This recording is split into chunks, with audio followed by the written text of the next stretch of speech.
बात अब करेंगे एक बड़ी खबर को लेकर के, क्योंकि पंचायत चुनावों की तैयारियों को लेकर के एक बड़ी खबर निकल के सामने आई है, जहां पर मुख्यमंत्री शिवराज सिंह चौहान की तरफ से आपको जानकारी पहुंचा दें कि उन्होंने रद्द किया है पंचायतों का नया परिसीमन। पंचायत राज एवं ग्राम स्वराज संशोधन अध्यादेश 2021 लागू किया गया है। जहां एक साल से चुनाव नहीं, वहां लागू होगी पुरानी व्यवस्था। सीएम शिवराज ने कमलनाथ सरकार का एक और फैसला पलट दिया है। तो ये बड़ी जानकारी आप तक पहुंचा दें, जहां पर अब मुख्यमंत्री शिवराज सिंह चौहान की तरफ से पंचायतों का नया परिसीमन पंचायत राज एवं ग्राम स्वराज अध्यादेश 2021 लागू कर दिया गया है। जहां पर एक साल से चुनाव नहीं, वहां लागू होगी पुरानी व्यवस्था। तो जिस तरह से पूर्व मुख्यमंत्री की बात करें तो उनकी तरफ से यह फैसला लिया गया था, जिसको अब मुख्यमंत्री शिवराज सिंह चौहान की तरफ से पलट दिया गया है।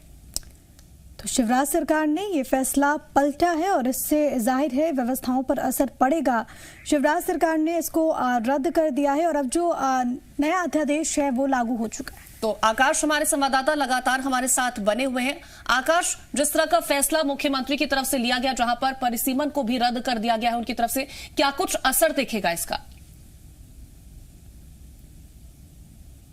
देखिए, पंचायत चुनाव की तैयारियों के बीच मध्य प्रदेश सरकार ने एक बड़ा फैसला लिया है। मध्य प्रदेश पंचायत और स्वराज संशोधित अध्यादेश 2021 को कल देर रात सरकार ने लागू कर दिया है। यानी कि जिन क्षेत्रों में पिछले एक साल से परिसीमन नहीं हुआ है, वहां पर अब परिसीमन नहीं होगा, यानी कि नया परिसीमन नहीं होगा। इससे जो आरक्षण की प्रक्रिया है वो यथावत होगी, जिस तरीके से पिछले साल थी या फिर इसके पहले थी। क्योंकि कोरोना के चलते लंबे समय से पंचायत चुनाव लंबित हैं, ऐसे में परिसीमन नहीं हो सका है। कमलनाथ की सरकार जब मध्य प्रदेश में बनी थी तो कमलनाथ की सरकार ने सभी पंचायतों का नए सिरे से परिसीमन कराने का फैसला लिया था। लेकिन अब जब पंचायत चुनाव की तैयारियां तेज हैं और चर्चा है कि जल्द ही पंचायत चुनाव की तारीखों का ऐलान हो सकता है, तो इसी दौरान शिवराज सरकार ने एक बड़ा फैसला लिया है और एक नया अध्यादेश जारी कर दिया गया है, जिसमें इस बात का जिक्र किया गया है कि ये पंचायत राज संशोधन अधिनियम को संशोधित किया जाता है और पंचायत राज एवं स्वराज अधिनियम संशोधित 2021 को लागू किया जा रहा है। इसके तहत जो पंचायतें हैं जहां पर नया परिसीमन एक साल से नहीं हुआ है, अब वहां परिसीमन नहीं होगा और इससे जो आरक्षण की प्रक्रिया है वो यथावत हो जाएगी। यानी कि जो सीटें जिसके लिए आरक्षित थी तो वो उन्हीं के लिए, यानी कि अगर हम सरल शब्दों में देखें आकाश, कि जो व्यवस्था पहले थी, जो सीटें जिसके लिए रिजर्व्ड थी, वो अब इसके बाद उसी के लिए रिजर्व रहेगी, उसी के लिए यथावत रहेगी। बिल्कुल ऐसा कह सकते हैं कि जिन क्षेत्रों में परिसीमन नहीं होगा, क्योंकि एक बड़ा रोड़ा है पंचायत चुनाव में आरक्षण की प्रक्रिया, और आरक्षण की प्रक्रिया की वजह से ही अब तक चुनाव की तारीखों का ऐलान नहीं हो पाया, क्योंकि ग्रामीण एवं पंचायत विकास विभाग ने अब तक आरक्षण की प्रक्रिया पूरी नहीं की है।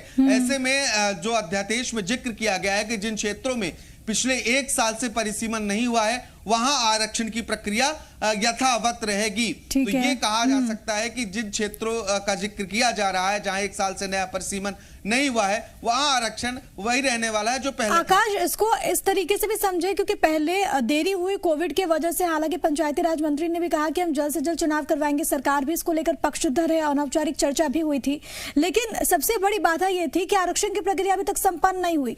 क्या अब ये समझा जाए कि अब जल्द से जल्द डेट्स, तारीखें अनाउंस हो सकती हैं, क्योंकि जो फैसला लिया गया सरकार की ओर से इसके बाद?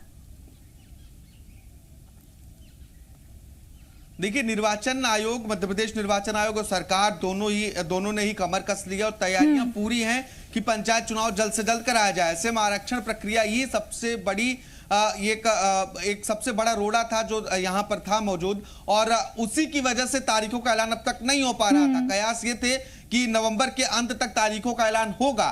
तो ऐसे में जब नया अध्यादेश सरकार लेके आई है और नए परमिशन को भी निरस्त कर दिया गया है, यानी कि कोई नया परिसीमन प्रदेश में नहीं होगा, तो ऐसे में उम्मीद यही है कि अब जल्द ही पंचायत चुनाव की तारीखों का ऐलान हो सकता है। जल्द ही पंचायत, जिस तरह से हमने बीते दिनों ये खबर भी देखी थी कि 1550 ऐसे अधिकारी हैं जिनके तबादले की लिस्ट भी तैयार कर ली गई थी। मतलब कि अब तैयारियां जो है वो अंतिम दौर में है, कभी भी तारीखें जो हैं उनका ऐलान संभव माना जा सकता है।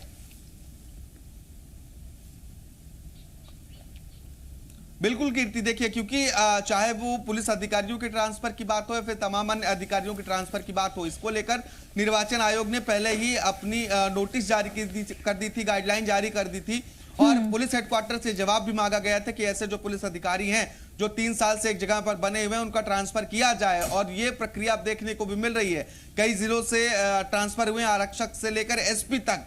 तो ऐसे में निर्वाचन आयोग, चाहे वो मतपत्र की बात हो या फिर जिस तरह से स्टैंडिंग कमेटी की बैठक की जा रही है, बूथों को तैयार करने की बात हो रही, तो निर्वाचन आयोग पूरी तरह से तैयारी कर चुका है और सरकार भी इस पर फोकस कर रही है। पंचायत चुनाव को लेकर चाहे वो बीजेपी हो या कांग्रेस हो, भले इसमें राजनीतिक पार्टियों का दखल उतना नहीं होता है, लेकिन फिर भी कवायद बहुत तेज देखने को मिल रहे हैं और इसको लेकर राज्य निर्वाचन आयोग की भी तैयारियां पूरी है, तो वहीं सरकार भी इसको लेकर पूरी तरीके से एक्शन में नजर आ रही है, तैयारी यहाँ पर नजर आ रही है।